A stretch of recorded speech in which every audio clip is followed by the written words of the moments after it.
Hello, and welcome back to another episode on Let's Talk Football Careers with myself, Barry, and today's guest, Lee Clark. Thanks for joining me, Lee. Thanks for having us on, Barry. Looking forward to it. Brilliant. So, we're going to run down your career through your career, but what I'm going to do first, I'm just going to give a wee shout out to one of my sponsors, which is Starner Clothing. The link will be in the description. But I'm doing this as a wee favour to my mate because my mate has really helped me start my podcast channel and really get myself going. So I'll put the link in the description for my mate. And if there's anything you want to ask me, you can contact me. And like I said, the link's all there. So if you need us, you just give a wee shout, all right? So, Lee, I'm going to run over your career here. I'm going to try and not mention your son's name, right, until about 20 minutes in, right? Until our viewers, your Bobby's dad, but I just done it. But you played over 500 domestic league games, Lee. You're a local laddie, and you started your career with Newcastle Youth Setup. Could you just give us a wee rundown how all that came about for your youth career up till the current day, please? Well, the current day that you were joining as a youth, sorry. Yeah, I mean, it started, quite young. I joined what was called the Newcastle United Centre of Excellence at the age of 11, which is basically a smaller version of the academy system now. Obviously, the finances not the same as the top clubs now, but joined that about 11. We used to train 2 or 3 times a week there, play odd games at weekends if in allowed, because obviously I was playing for my school still, playing for my boys club, Wallsend Boys Club, playing for my city team, my county. And then when I got to 14, I was obviously captain of England schoolboys as well. So, there was a lot of football going on. And then when I was 14, that's the youngest you could sign for clubs then in terms of an official long-term contract. I signed a 7-year contract, 2-year schoolboys, 1 year is a YTS, which is basically the old apprenticeship, and a 4-year professional contract. So went from there through the youth team and reserves. I was representing the youth team and reserves at Newcastle when I was still at school, 15 years of age, and then got my debut as a 17-year-old. Actually made my debut not in a competitive match, in a pre-season game up at St Johnston. I was, and then got my official debut September 1990 as a 17-year-old against Bristol City. Jim Smith that gave you your debut? James Smith, yeah. So very indebted to him. Basically allowed me to live the dream, because I'd been a supporter from the age of 8. My first game in 1980 as a fan, and watched various different teams during the 80s, and just fell in love with the club and loved football. So didn't realise what it entailed to become a professional footballer. I didn't really think someone like myself that could happen, and one day I could be on St James's, but thankfully it did. And as I said, I basically lived the dream. Yeah, and you had a lot of good experience around you at the time though when you joined. I believe I say good experience, and you also had experience of Paul Gascoigne as well. I believe. What age were you when you sort of first met Gascoigne and that? So when I was younger, the club were obviously there was lots of other clubs around the country trying to sign us, and the club made big plays for us. So during the school holidays, I would go into the football club and train with the first team as 13, 14-year-old. And obviously that was around the time when Gaza was involved in the first team. And Glenn Roder, who ended up being a very good friend of mine, the late great Glenn Roder, was the captain of the team, Peter Beardsley, etc. So yeah, it was I joined in, and then Paul was a massive advocate of the youth as well. He'd come through the ranks. So even at times when he was playing in the first team, when we would come in nighttime training sessions after school, Paul would still be at the training ground and join in those sessions. So I got to know him really well. Became a great friend of mine over the years, and someone I looked up to so much for what he'd done as a football player. He was a phenomenal footballer, and then I was honoured to have been a close friend of his, but also witness at close hand his absolutely ridiculous ability as a footballer. And was he your idol sort of for then on at that young age? I Well, mean, you were actually, looking at done the same as you, eh?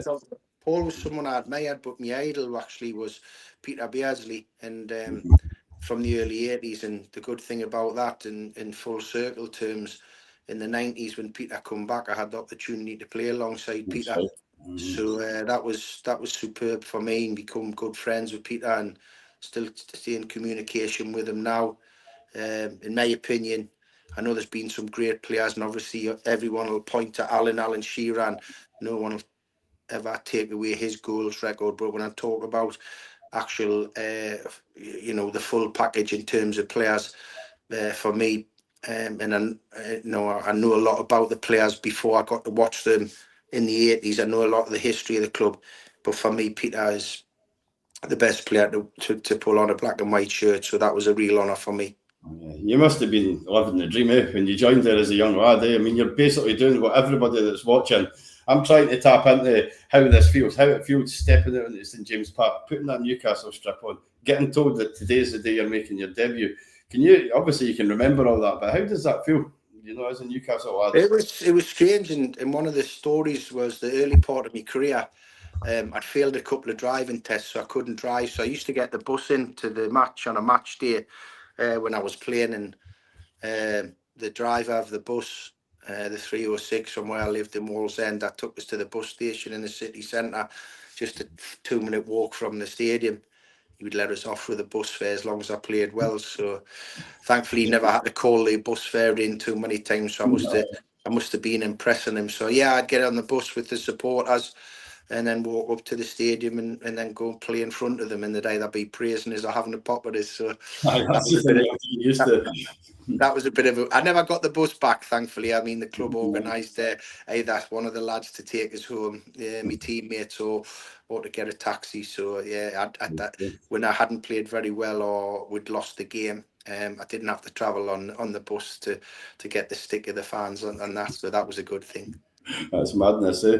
But I mean, when you joined Newcastle in the season that you made your debut. There's a few Scots in here as well, but we've got Mark McGee, John Gallagher, Roy Aitken, John Burridge, just to name a few. But you played 19 matches and scored 2 goals in your first season. Eh? You've got to have been happy with that, eh? Yeah, I was surrounded by experienced players. Jim had brought a lot of experienced players, and a lot from Scotland. I mean, I played in midfield with Roy Aitken, who is a Celtic legend, and Roy was a brilliant mentor for me. Kept us right. Obviously, Mark McGee, and then actually Mark was someone who later in my career, when I became a manager at Kilmarnock, I came up against him when he was manager of Motherwell. So Mickey Quinn, I was his apprentice, I was his boot cleaner, and I ended up playing alongside Mickey, who was one of the famous number 9s the club had. Kevin Dillon was a good mentor of mine. As you said, John Burridge, we had John Gallagher, we had a younger Scottish lad called Paul Simpson. And actually came on for the ex-Aberdeen player Neil Simpson on my debut for Bristol City.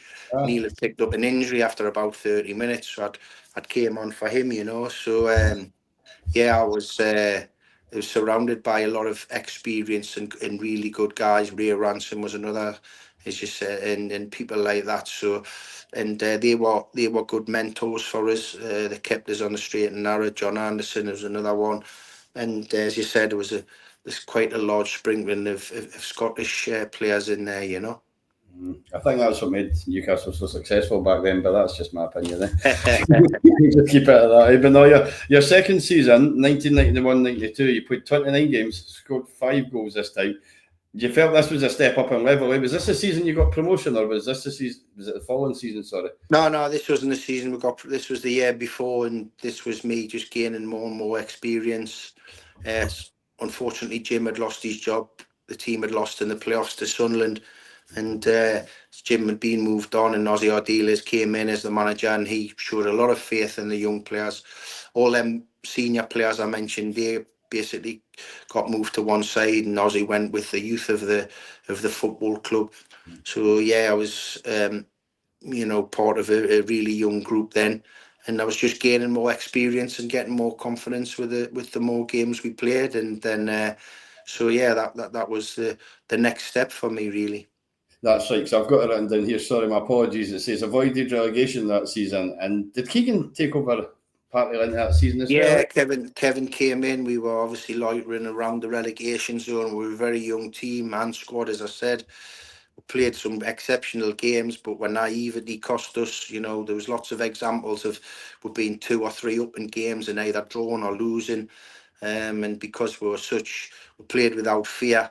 We didn't shut up shop or anything like that. We kept going for wins, and teams would pick us off as the games progressed, and we lost a little bit of fitness because of the tempo of the first team games.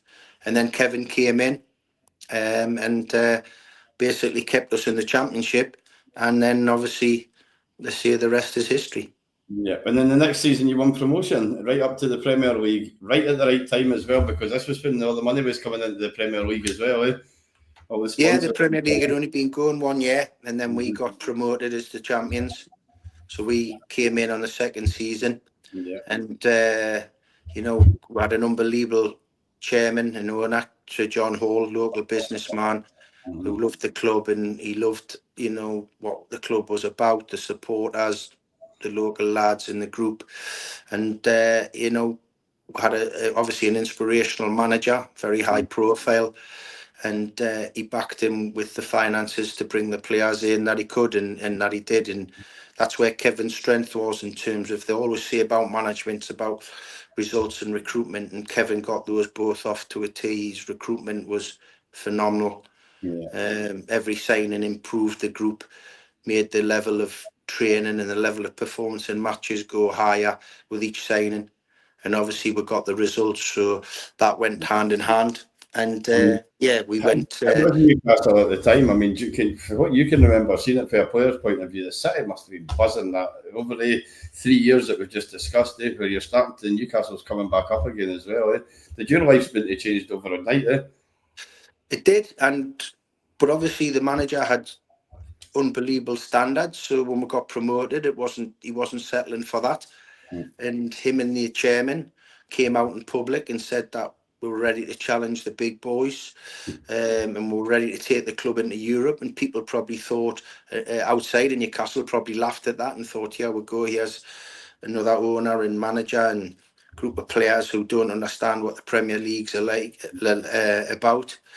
And after the first game of the season in the Premier League, when we played Tottenham Hotspur at home and we lost 1-0, that looked like a bit of reality. But that probably, in hindsight, was probably the best thing that could happen to us. It gave us a sharp reminder that we'd stepped up to a huge level, to a high standard of football, quality teams with terrific individuals, the top coaches.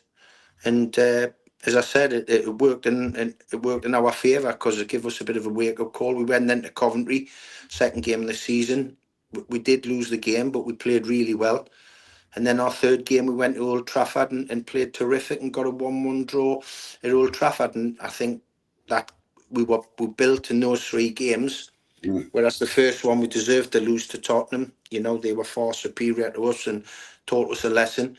Second one we played well, just came off the wrong end of a result. And the third game, obviously against the champions and one of the most powerful teams of the Premier League era, went to their home stadium and thoroughly deserved to get a positive result. And I think that gave us the belief that we could kick on, and we did that.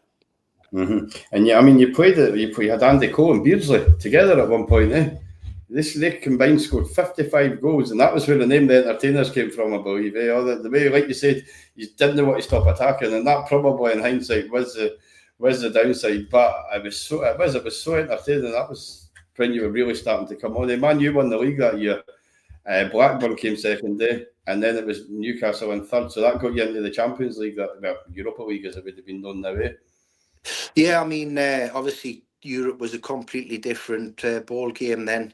It wasn't top 4 for Champions League, etc. At one stage, it was just the champions. That's what the Champions League was for. And then they opened it up to the top 2 in England. As you said, that first season, we qualified for what is now known as the Europa League, but the UEFA Cup at the time. And we played some sensational football. We thoroughly deserved to be in that position. As you said, we feared nobody, home or away. We didn't change our objectives, home or away. our tactics, home or away.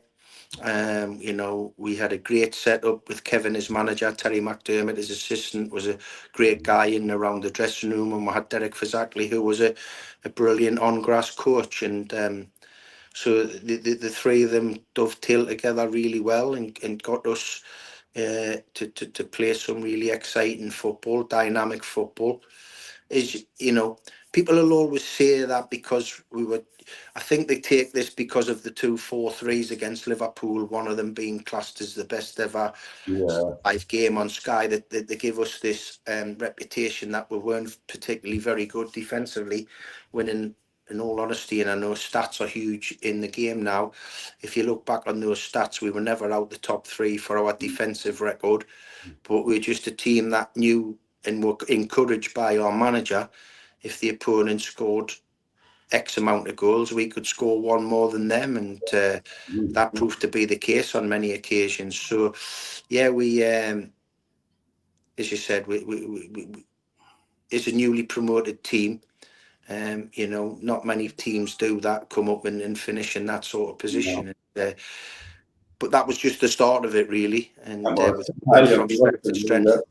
Totally. I mean, the next season, Andy Cole left, though. He left halfway through the season and went to Man United. I think this next season, 94-95, this was just a time to really... This is the season you should have had when you first got promoted, 94-95. Finished sixth. It was the second season in the top flight. I personally felt you peaked too early when you came up, and then you missed out on European football. But you only played 9 games that season. You were injured, and that was the one point in your career where you had a bit of a heavy injury. That must be brutal. Yeah, I had some serious injuries that season. Broken ankle and the now famous metatarsal. I had that injury long before any of these big name players. So yeah, and that one, you know, took a long time to repair. But we got over that, and then but as you say, that we were really, as a group, 6 would be classed as a terrific finish in today's world in the Premier League. We were really disappointed in that. We felt we hadn't reached our standards. The manager had a huge expectation for us and really high standards and and he wasn't too, you know, pleased with that. So we came back the following season wanting to be a lot stronger and a lot more determined in what we've done. And this season coming up that we're coming on to, this is probably the highlight of my whole chat with you. I'm not going to lie. This was the best season in the Premiership by a mile, in my opinion. And anybody my age will probably agree. That was the love it if we beat them season, the 95-96. But there's more to the season than that. I mean, you signed Ferdinand, David Ginola, Warren Barton, Shaka Hislop, and then later on in the season, Asprilla, David Batty, etc. I mean, how was that living that season? When did you must have thought this is doable, right for the first couple of games, the way you were playing, But we hit the ground running, as you said. We brought Les Ferdinand, David Ginola, Warren came in, Shaka, at the start of that season, and we hit the ground running. We're flying. Beat Coventry 3-0 at home. Could have been 6 or 7. And we just went from strength to strength. We looked at an unbelievable outfit. We had the skill and panache and strength of Ginola on one wing. We had the rawness and the absolute lightning speed of Gillespie on the other. Peter Beardsley alongside Les Ferdinand, myself and Rob Lee in the middle. So yeah, it was, and then the lads at the back, you know, who've done a terrific job. Poor Darren Peacock being left on his own as the rest of us just bombed forward, and who done a sterling job. And we just, you know, we played some unbelievable football and got some unbelievable results. And then when it come to what Sir Alex always mentioned, squeaky bum time, his lads had the experience, we didn't, and they quickly eroded our gap that we had on them, and which was at one stage 12 points, and they are into play, and they took over. That's the big disappointment. I think when you look on the Premier League era in itself, you've always had like 3 or 4 teams who've been quite dominant. You've had your Man United era, you've had your Arsenal era, you've had your Chelsea era, and then on top of that, you've had Blackburn, who've won it once, Leicester, who those two, you know, winning it was unbelievable. You've had Liverpool who've done it. Obviously, Man City are the team of this era. So for us, that to have joined that elite group of players, to have won the Premier League would have been something special. So that I usually say I don't have any regrets. If I do have any slight concerns or regrets with anything, that would be it, because I would love to have been put myself in, that bracket of players who've won Premier League titles. Because when you think about, who has done it, there's a very few limited amount of players. And it, as you say, over a course of 38 games in a very competitive league, to have done that would have been something special, but it wasn't to be. We had to settle for second place in the Champions League. And does that bug you every so often? You must think about that a lot. Eh? What it bugs us for is because we're still held in such high esteem by the supporters of the club. This group called the Entertainers, and I just think, imagine if we had went on to run the league, and in fact sometimes it gets a bit embarrassing, because obviously as a fan I remember the Fairs Cup winning lads, which is now equivalent to the Europa League in 1969, and those lads are the last really group of lads and players to have won anything for the club at any level, not domestically, but to go even further back. But we're held in a little bit more higher esteem than I think those guys, and it's a little bit embarrassing actually, because they've won something and we didn't, but it was just the way we went about our business. It's frustrating, because you would have changed the season. You would have been happily been the worst playing football team in the league to actually go on and win the league. The way if you'd done it, you would have changed all that. But listen, man, the fans hold you in high regard, and knowing that from a fan's point of view as well, how that feels. It was a sensational season. That was the season that Cantona came back as well. He'd been out after his kung fu. The difference. What happened at that season? It was the run-in. It was between us and Man U. So what they'd done, the TVs sensibly, they put us on different days or different nights. So if we would be on a Sunday, Man U would be on a Monday, and vice versa. So we'd watch we could watch them, they could watch us. And what I've seen is in those last, I think, 10 games or so, Peter Schmeichel was in phenomenal form for them at one end, and Eric Cantona was just on a different planet. If they were getting a 1-0, he was scoring a wonder goal, and this, that, and the other. And then I seen this group of players, even though they were young, who'd already won the Premier League, and they knew how to handle the running, whereas we only had a handful of those players, So that was a little bit of the difference. Yeah, it was just that lucky experience. It wasn't to be, but still unbelievable memories. As I said, I don't believe I've got any regrets, but if there is a small one, I still have the dust building up where I should have had the Premier League winners medal. I refuse to clean it. Do you keep a lot of football memorabilia and that you've acquired, football strips and that over the years and that as well? I mean, who's the best player that you've swapped a strip with, or whose strip have you got? God, I mean, I don't keep a lot of it. I'm starting to obviously look back on it now, and with my son being involved in football, he's wanting a few of the strips that I had when I played, and so I've given him a few of them that I've kept. When I'm looking back, I mean, swapping shirts in those days wasn't really one of the things to do. It wasn't one of the thing. I mean, I've done it before. I end up with Gerrard's and Alonso and Paul Scholes, which is name but a few.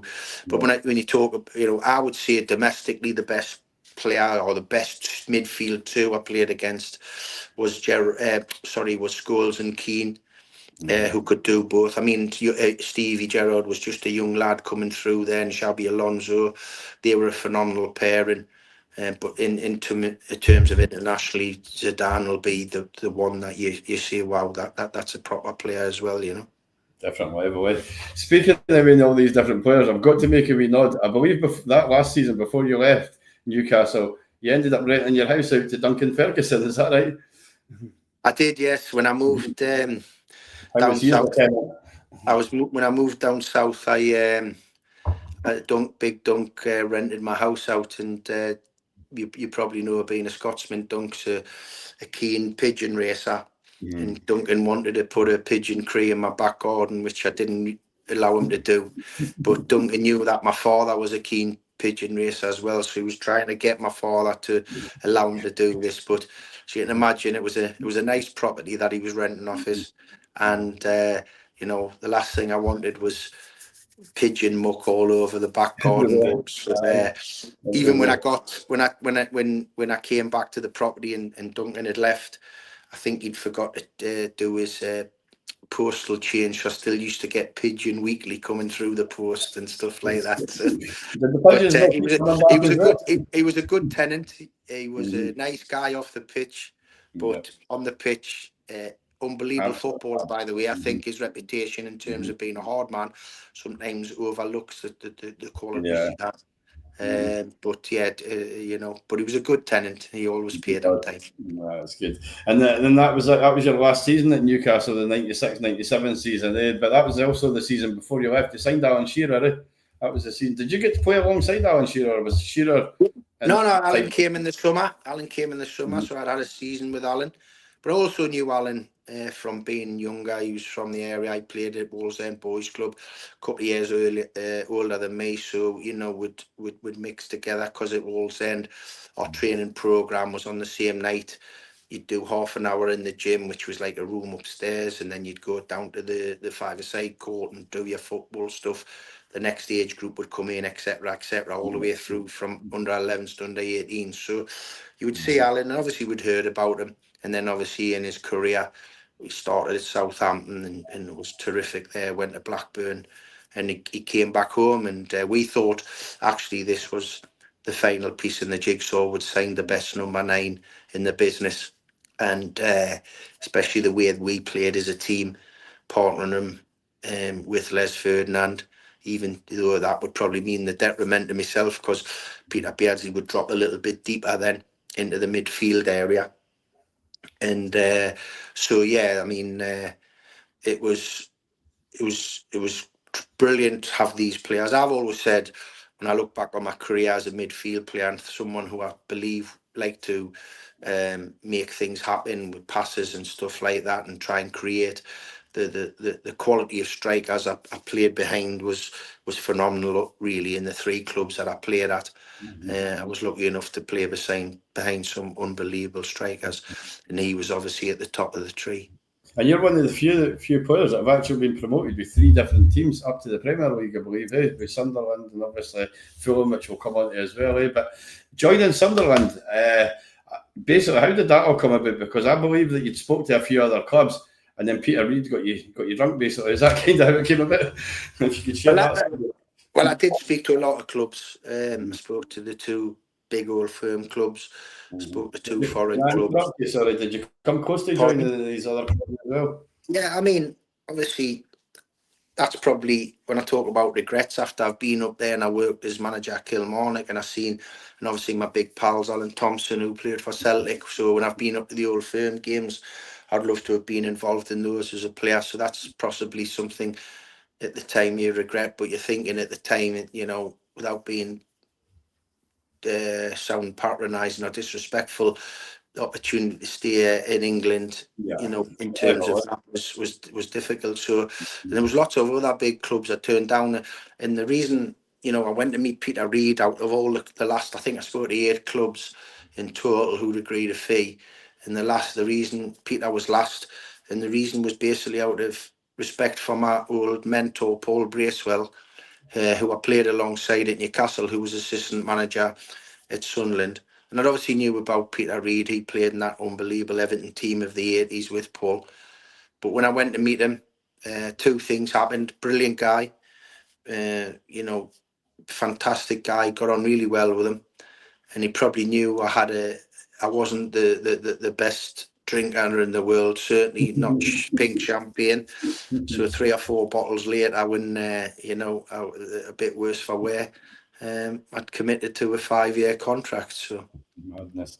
And I mean, how was that received at both ends at the time? I mean, well, to be honest with you, the Newcastle fans were brilliant. I used to come back and watch Newcastle even when I played. I never moved. I still lived in the same house in the city. That was one of the main reasons. I just had my my first child at the time, so who's going to be 29 tomorrow, so that tells you how long ago it was. Yeah. And I didn't want to uproot him at the time in the family. Two, I felt Peter would be a terrific manager for me personally.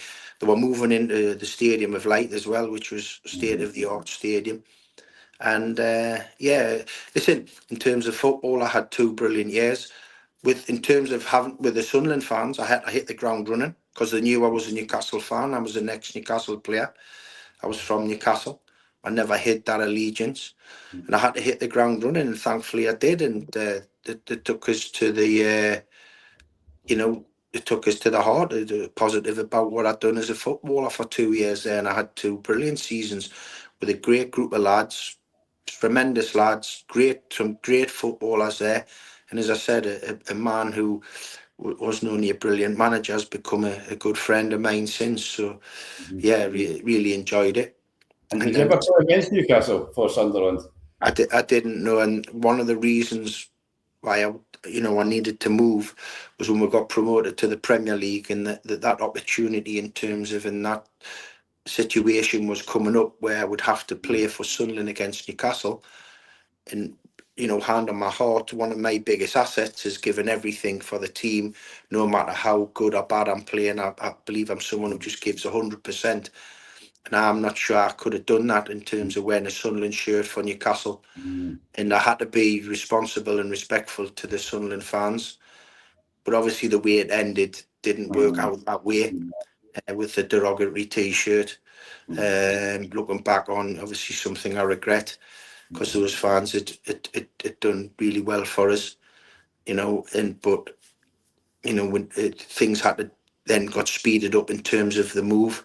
And I'd done something I never thought I would do, because whenever I played for Newcastle and Sunderland down in London, I'd go for a walk morning of the game. And I used to think London was such a huge place compared to the North East, which it is, but thinking I could never do this and live down here. And I signed for Fulham and ended up having 7 unbelievable years there and loved it. Yeah, Absolutely. Captain over 150 games, longest serving player when you left Fulham. You would never have thought that when you were leaving Newcastle, Sunderland, etc. But just to chuck a few names at you then. So Mohammed Al Fayed, Roy Evans, Karl-Heinz Riedler, Paul Bracewell. I mean, you were in amongst good company. That was a well-run club as well, which obviously showed because they got promoted. Well, the whole thing that I bought into was their ambition, and the ambition of the owner and the club and what they wanted to do, and they were building the training ground, which was going to be state of the art, which it eventually did. It was difficult to do anything with the stadium because I don't know if you've ever been to Fulham, but it's right on the Thames. It's right in a affluent residential area. So to get the buildings the way you wanted it in the stadium that would compete with other big clubs was going to be difficult.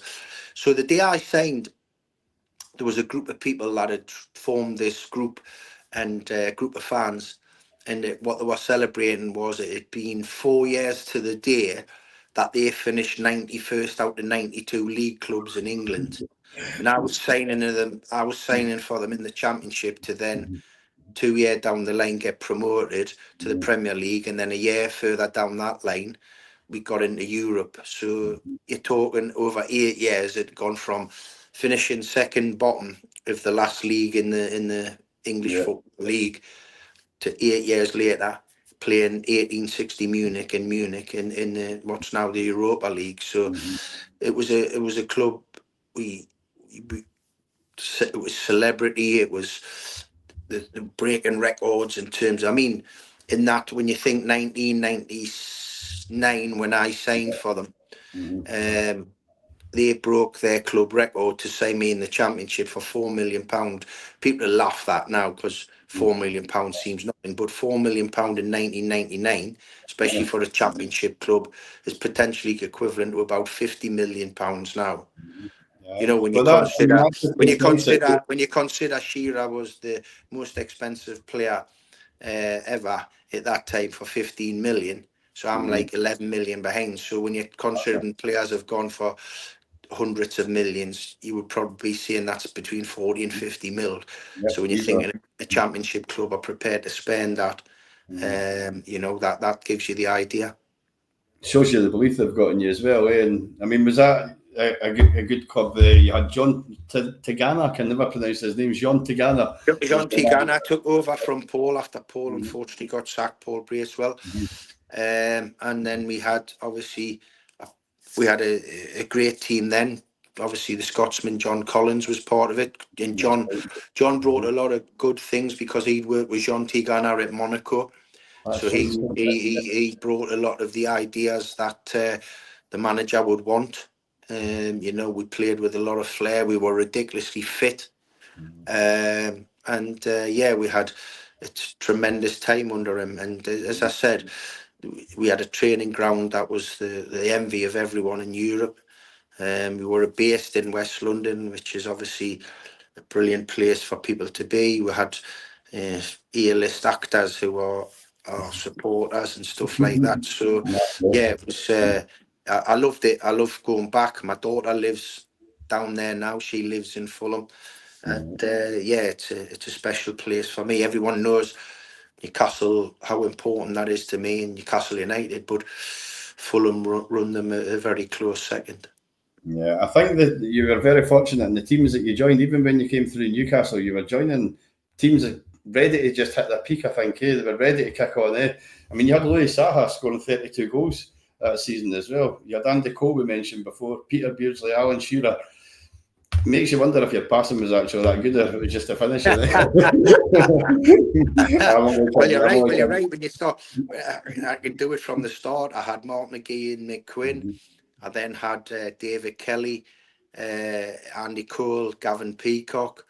I then had Les Ferdinand, Peter Beardsley. I had Shearer. I had Faustino Asprilla. I had Michael Owen when I came back. Sunderland, I had Niall Quinn, Michael Bridges and Kevin Phillips. At Fulham, I had, Brian McBride, Barry Hales, obviously Louis Saha, phenomenal. So, yeah, I mean, and the story about Louis Saha was when Chris Coleman, eventually one of my best mates in football, who'd been the captain when I arrived, and me and my family and his family become close, and then he became the manager. He had to build on the team and build things from that. And it was because it's tough when you go from that playing environment.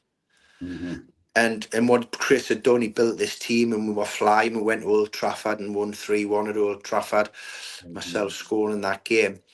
And Louis Saha, over the period we got back in the Premier League, had done really well against Man United. And there was this talk of Man United going to come in and buy him. And the board had said to Chris that he wouldn't be sold in the January transfer window, so we could push on. And we were third going into the last week of third top Fulham, which has never been heard of, really. Going into the last week of the January window. And Chris got informed that the club had accepted a £17 million offer from Man United for Louis Saha. So Chris didn't really have the time to convince or to go and get a replacement as close as he could to an equivalent to Louis Saha, who was huge for us. We had different types of strikers who've done brilliant jobs for us. I think we ended up finishing 8th or 9th that season, which was still super for us. But even if we'd kept Louis, would we finish third? Possibly not, but we maybe would have gotten the top 6, which would have been a superb achievement for us, Yeah. And I mean, every time you got rid of somebody left at one of your clubs, they brought in somebody else. It was good quality. Luis Bomori, another name that I'm chucking at there. Bobby Petter, Carlos Bocanegra, all good signings, and I can see you smiling because you're remembering them all. I mean, who was the best player that would you say that you've actually played on the same team as? Well, as I said, Peter Beardsley will always be that one. I had some unbelievable footballers. I mean, there's a lad right back at Fulham, Stevie Finnan, who went on to play for Liverpool. Yeah. People forget about Finns because he was the quiet man of everything that he'd done internationally with Republic of Ireland. When he was successful with Liverpool, he just got on with his job, but he was a superb player. Chris Coleman, was a brilliant player. We had Steve Malbronk, as you said, Louis Saha, Louis Beaumont was a huge fan's favourite and a player's favourite. He was ridiculously quick, score and make goals, but had a brilliant attitude, smile on his face all the time. Great guy to be around. Yeah. You know, John Collins was a terrific player. Come to the end of his career, we had a young boy called Sean Davis who went on to have a brilliant career. He was at the start of his career then. So yeah, we had some brilliant footballers. Edwin van der Sar, you Yeah, know, he was good as people well. always ask us about the best goalkeeper I've played alongside, and it's a hard one for me because Shea Given was phenomenal, and Edwin obviously the same, and you've got to choose between one of the two. So you know, you get lucky with these lads. Yeah, and I mean your last season at Craven Cottage, that was when you left. It was you'd finished 149 games you'd played in total for Fulham. I mean, when you joined, you would never have anticipated all that. To leave as No, captain. I didn't think, you know, I ended up being the captain of the team. My last game for the club was the day we beat Norwich City 6-0 to relegate them from the Premier League. Well, we didn't actually relegate them; they'd relegated themselves with the form they'd shown, and I couldn't believe the lack of fight from a group of players that came to us that day, and we breezed to a 6-0 victory. And it was a sad day, a really sad day. I didn't want to leave the club. Understood the reasons, but it was difficult to take at that time. You know, and accept, because you know I was settled. I loved the place. My children were really happy. Family was happy. Bobby hadn't long been born, and we were. It was a tough one when we had to leave. Yeah.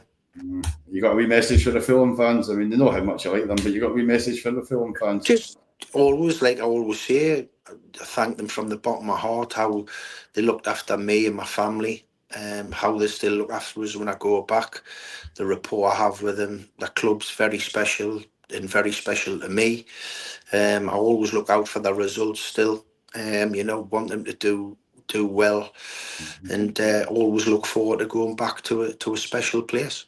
Yeah, that's great. And then your last season, you finished where it all started. That you couldn't have wrote that. I mean, you spent the last season at Newcastle. That must have been brilliant to come back again and now come back as an experienced player, be able to pass a lot on to the youth players. Yeah, that was a weird one. I mean, to come back and finish the career where it started was superb. I mean, didn't think that when I was out of contract and I was speaking to various clubs, and that just came out of the blue, really. Graham Souness, who I'm, by the way, I was delighted at such a late part of my career to have experienced working with such a brilliant man, superb guy. Got nothing but respect for him. Was a brilliant manager. Loved what he was about. He was obviously a phenomenal footballer, but he was a brilliant fella. And that was a great experience for me. And to, as you said, to bring it full circle, what that happened and allowed to happen was my children were a lot older, with the exception of Bobby, and it allowed them to see us play for Newcastle because they were just small children first time round. And so they seen that. My last goal, January 1st, 2006, in a Tyne Tees derby when I scored a 96-minute equaliser against Middlesbrough. And my last game in May 2006 to beat Chelsea 1-0 to qualify for Europe. And they're special memories for someone like myself. Yeah, definitely. I mean, that's just rounded up your career. You done a little bit of the coach. You dipped into coaching there, but how? I mean, you went Huddersfield. I'm just going to rattle them off, right? Because we've been gone 40 minutes. I don't want to keep you unnecessarily longer than I need to. But Huddersfield, you just pick out for you, right? So Huddersfield, Birmingham, Blackpool. You mentioned Scotland. You worked at Bury, Blythe, Spartans. How did that come about? But I just love football. I just love football, and I got asked to go in and be like a figurehead, and brought a lad in, Paul Stevenson, who was a really good coach, and you know, wanted to try and resurrect a very famous non-league club. But to be honest with you, it didn't work out. That was all down to me, and the reasons why is, one, me and my assistant Paul, we didn't know the level. We didn't know the level of the opponents. We didn't know the level of players we needed. We had a clean slate because a lot of the players had left and gone to onto teams that were looking to get promoted. And we brought lads in from lower leagues. And when you're working in non-league and you've worked at the highest level in full-time football, it's a real game changer. And it was so tough because you've got lads who have got normal jobs and then they've got to come and play football, and it's a hard one to get round, So great club, great fans. The history is amazing, but just was not the right thing for me, And then you moved. You went to Sudan and Oman. How did that all come about? I mean, how did you tell your family? By the way, just through obviously the contacts you have through agents when you're dealing with players, and some guy asked us if I wanted to try this Sudanese thing, and they were competing in the African Champions League, which that was exciting for us, and I'm glad I did. I mean, played in front of some unbelievable, the passion over there in Africa, and and all that for football is absolutely mental. I mean, tendencies over there. Tendencies were 60, 70. I mean, we went to Egypt and played the Al Ahly, who are the Real Madrid of Europe, and the big club in Egypt, and we had 84,000 at the game. So it's like just absolutely mental, and the passion on the streets. And so, yeah, different lifestyle away from it. In Sudan, there's no, you haven't really got a life away from the football. I was based in a hotel, and I would just be planning on the next training session or games, etc. And we'd get the players into a camp where the players would stay with us in the hotel for 2-3 weeks at a time. So we had them solely for us, and we could prep them ready for games coming up. So that was a great experience, and one I'm really glad I took to. Yeah, you went a lot obviously about the coaching then, But are you done with coaching, or are you still on now? Are you still looking if the right came along, or are you done with coaching now? And unless Real Madrid come calling, it's probably time. Newcastle. Well, of course. Well, if it was between Real Madrid and Newcastle, there'd only be one job I'd be taking. That'd be the Newcastle one. So yeah, but I think it's time up, and unless obviously Santa Claus brings us me perfect wishes and get us one of their big jobs. See what to do. We'll take me write a letter off you, but just moving on to the end of this, I just want to discuss your laddie as well. I mean, you've mentioned you've got Kid and Kid, but Bobby Clark. I mean, could you just give us a wee rundown? I've not done my research as much on Bobby as I have done on yourself, but could you just tell us how his career sort of came about and the experiences you've had from that, watching that?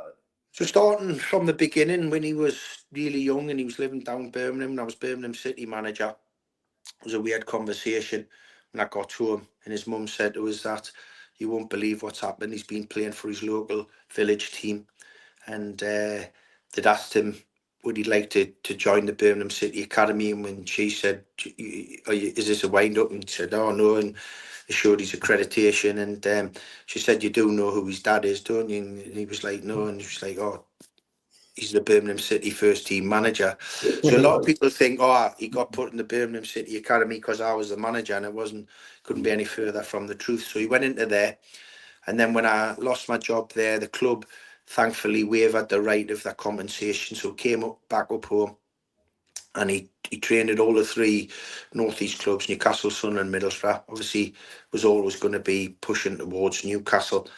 Took it on there and progressed really well. I was obviously working in management, so I wasn't seeing a lot of his football, but I was being told, and you're thinking, wow, are they just saying these things to be nice? And then I had the chance to watch him and thought, wow, there could be a player here.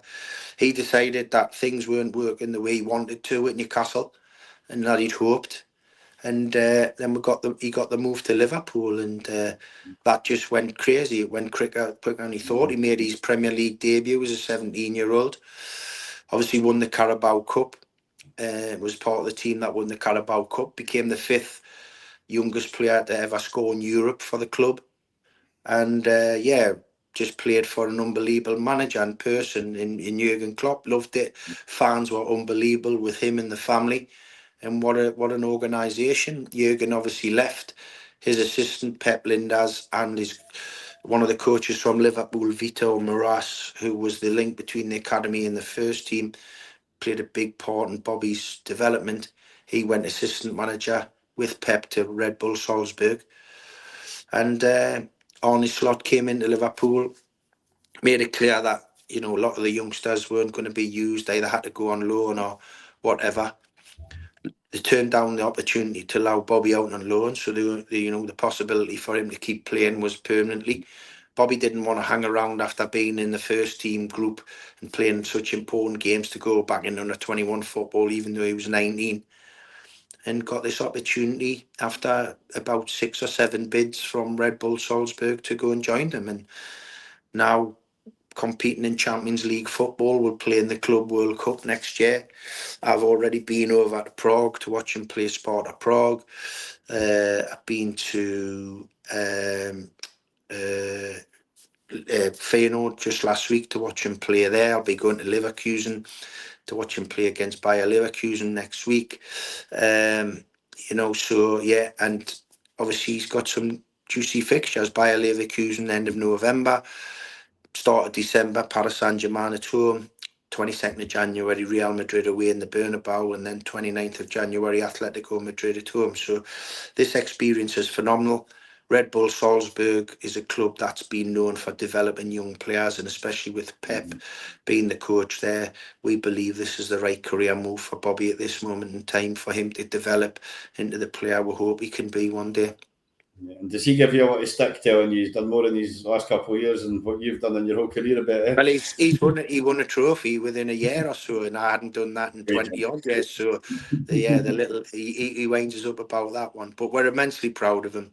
He's in a tough environment, and we love the fact that he makes these tough decisions because he loves football. One, leaving his hometown club to go to Liverpool, and then obviously he could have sat on this long-term contract he had there, but he wanted to play and play at the highest possible level in the Champions League, and he moved abroad, and which is a huge move for him. So he shows great maturity, and he shows great willingness to do the right things.